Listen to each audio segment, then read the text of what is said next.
ಇಲ್ಲಿ ನಮ್ರತಾ ಅವರು ಕ್ಯಾಪ್ಟನ್ ಆಗ್ತಾರೆ, ಆಮೇಲೆ ಸಂಗೀತ ಅವರು ಕಳಪೆ ಆಗ್ತಾರೆ, ಆಮೇಲೆ ಲಕ್ಸುರಿ ಬಜೆಟ್ದು ಎಲ್ಲ ಮುಗಿಯುತ್ತೆ.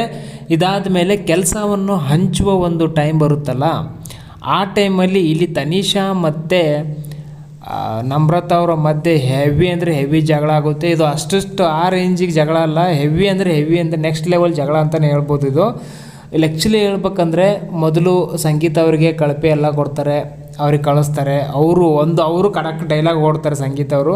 ನೀವು ಏನೇ ಒಂದು ರೀಸನ್ ಕೊಟ್ಟಿರ್ಬೋದು ಕಳಪೆಗೋಸ್ಕರ, ಓಕೆ ನಾನು ಆಡಿರೋದು ನಾನು ಕರೆಕ್ಟಾಗಿದೆ, ನಾನು ಬಂದು ಸುದೀಪ್ ಸರ್ ಮುಂದೆನೇ ನಾನು ಉತ್ತರ ಕೊಡ್ತೀನಿ, ಇಲ್ಲಿ ನಾನು ನಿಮ್ಮ ಎದುರುಗಡೆ ನಾನೇನು ಕ್ಲಾರಿಫಿಕೇಷನ್ ಕೂಡ ಅವಶ್ಯಕತೆ ಇಲ್ಲ.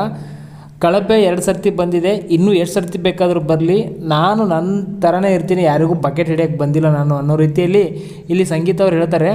ಅದ್ರ ಜೊತೆಗೆ ಇಲ್ಲಿ ಇದೆಲ್ಲ ಆದಮೇಲೆ ಕ್ಯಾಪ್ಟನ್ನು ಇವರು ಆಗ್ತಾರೆ, ಯಾರಪ್ಪ ನಮ್ರತಾ ಅವರು ಕ್ಯಾಪ್ಟನ್ ಆಗ್ತಾರೆ. ಕ್ಯಾಪ್ಟನ್ ಆದಮೇಲೆ ಕೆಲಸ ಹಂಚಬೇಕಲ್ಲ, ಆವಾಗ ತನಿಷಾ ಅವ್ರಿಗೆ ಹೇಳ್ತಾರೆ, ತನಿಷಾ ಅವರು ನೀವು ಬಾತ್ರೂಮ್ನ ಬಾತ್ರೂಮ್ನ ತೊಳೀರಿ ಈ ವಾರ ಅಂತ ಅಲ್ಲಿ ಹೇಳ್ತಾರೆ.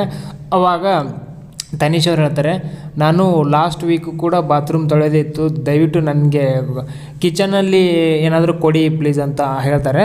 ಅಷ್ಟು ಹೇಳಿದ್ರು ಕೂಡ ನಾವೇನು ಹೇಳ್ತೀವಿ ಅದನ್ನು ಫಾಲೋ ಮಾಡಿ ಆಯಿತಾ, ನೀವು ಕ್ಯಾಪ್ಟನ್ಗೆ ಎದುರು ವಾದಿಸ್ತಾ ಇದ್ದೀರಾ, ಶಿಕ್ಷೆ ಕೊಡಬೇಕಾಗುತ್ತೆ ನೋಡಿ ಅಂತ ಅಂತಾರೆ.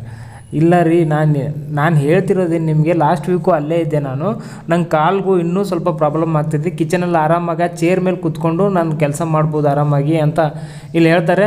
ಹೇಳಿದಾಗ ಇಲ್ಲ ನೀವು ಹೇಳ್ದಂಗೆಲ್ಲ ಆಗಲ್ಲ, ನೀವು ಹೋಗಿ ನಿಮ್ಮ ಕಾಲು ಇನ್ನೂ ನೋವೇ ಇರುತ್ತಾ, ಇನ್ನೂ ಎಷ್ಟು ದಿವಸ ಅಂತ ಇರುತ್ತೆ ನಿಮ್ಮ ಕಾಲು. ಮನೆಯವರೆಲ್ಲ ಎಷ್ಟೇ ಟ್ರೈ ಮಾಡಿದ್ರು ಕೂಡ ಇಲ್ಲಿ ಅವರಿಗೆ ಬಿಡ್ಸೋಕ್ಕೆ ಹೋಗ್ತಾರೆ. ಇಲ್ಲಿ ಸಿರಿ ಮ್ಯಾಮ್ ಅವರು ನಮ್ರತಾ ಅವರಿಗೆ ಬಿಡ್ಸೋಕೆ ಹೋಗ್ತಾರೆ, ಅವರು ಜಗಳ ಆಡೋದು ಬಿಡೋಲ್ಲ, ಆಮೇಲೆ ಈ ಕಡೆನೂ ಬಿಡೋಲ್ಲ, ಅಷ್ಟಿಗೆ ಏನಾದರೂ ಮಾಡ್ಕೊಳ್ಳಿ ಅಂತ ಎಲ್ಲರೂ ಅವ್ರವ್ರ ಕೆಲಸ ನೋಡಿಕೊಂಡು ಹೋಗ್ಬಿಡ್ತಾರೆ.